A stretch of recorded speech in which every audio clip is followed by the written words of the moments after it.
Baik, Assalamualaikum warahmatullahi wabarakatuh. Perkenalkan kami dari kelompok 2. Nama saya Hana Urumiyah Afifah. Saya Rizda Hikmatun Nikmah. Hafsah Wanita. Saya Humaila Zirina Haq. Di sini kami akan mempresentasikan materi yang berjudul organisasi kurikulum. Yang pertama, pengertian organisasi kurikulum. Organisasi kurikulum adalah susunan komponen kurikulum seperti konten kurikulum, kegiatan dan pengalaman belajar yang diorganisasi menjadi mata pelajaran, program, lesson, topik, unit, dan sebagainya untuk mencapai efektivitas pendidikan menurut Muhammad Ansyar 2015. Organisasi kurikulum adalah susunan pengalaman dan pengetahuan baku yang harus disampaikan dan dilakukan peserta didik untuk menguasai kompetisi yang telah ditetapkan menurut Zainal Arifin 2011. Selanjutnya, terdapat tujuan. Tujuan dari organisasi kurikulum yang pertama adalah memenuhi kebutuhan, harapan, dan permasalahan peserta didik, pendidik, dan masyarakat. Kedua, memberikan kesempatan kepada siswa untuk belajar sesuai bakat, minat, dan potensinya. Yang ketiga, mempraktikkan nilai-nilai demokrasi dalam pembelajaran. Yang keempat, memberikan pemahaman pengetahuan, keterampilan, dan nilai-nilai yang interaktif. Yang kelima, memberikan lingkungan pembelajaran yang efektif dan berkualitas kepada siswa. Yang keenam, memberikan pedoman kerja bagi pendidik atau guru. Selanjutnya akan dijelaskan oleh teman saya. Baik, selanjutnya adalah organisasi kurikulum. Organisasi kurikulum terbagi menjadi 3: correlated kurikulum, separate subject kurikulum, terus integrated kurikulum terpadu. Lalu sini pertama correlate kurikulum.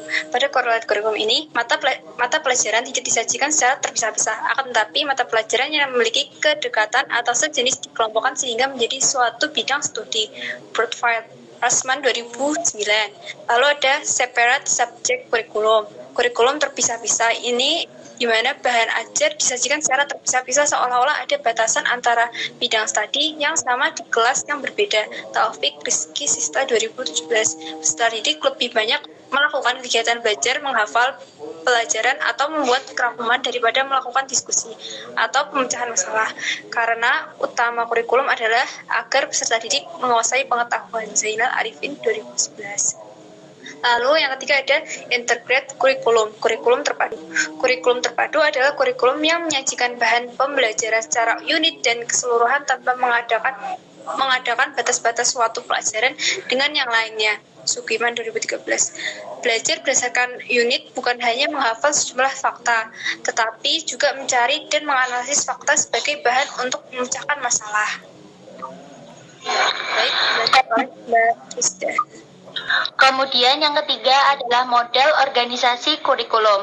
Model organisasi kurikulum adalah cara atau metode untuk menyusun dan mengelola isi kurikulum agar sesuai dengan tujuan pendidikan dan kebutuhan siswa.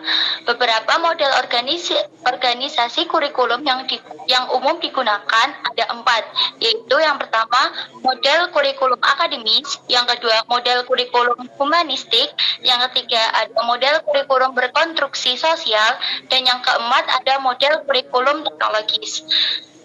Saat ini kami akan menjelaskan mengenai model kurikulum yang pertama, yaitu model kurikulum humanistik.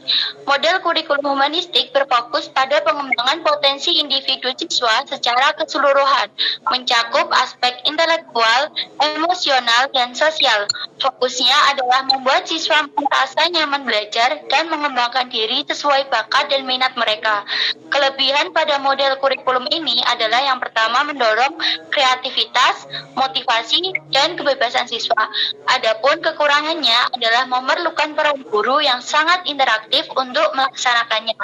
Yang kedua, ada model kurikulum akademis. Model kurikulum akademis berfokus pada matematika, bahasa, IPA, dan IPS.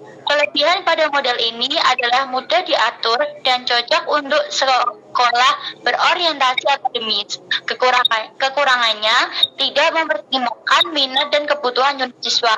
Untuk model kurikulum selanjutnya akan dijelaskan oleh Mbak Humaila. Baik, untuk model kurikulum selanjutnya, yang ketiga yaitu model kurikulum rekonstruksi sosial. Tujuannya adalah untuk mempersiapkan siswa untuk menangani dan menyelesaikan masalah sosial di masyarakat. Fokusnya adalah menggunakan pendidikan sebagai sarana untuk membawa perubahan sosial. Adanya kelebihannya yaitu membentuk siswa yang kritis dan berwawasan sosial. Sedangkan kekurangannya membutuhkan konteks yang jelas dan memerlukan masalah sosial yang relevan. Model kurikulum yang terakhir yaitu model kurikulum teknologis, berfokus pada hasil yang dapat diukur dan menggunakan metodologi pembelajaran sistematis berbasis teknologi. Misalnya dengan pendekatan berbasis media digital atau pembelajaran daring, fokuskan pada efektivitas dan efisiensinya. Kelebihannya efektif dan sesuai dengan evolusi. Kekurangannya bisa terlalu fokus pada hasil akhir atau output dan kaku.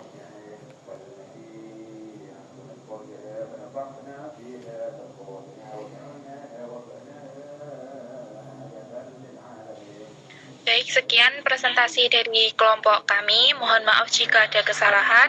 Kami akhiri. Wassalamualaikum warahmatullahi wabarakatuh.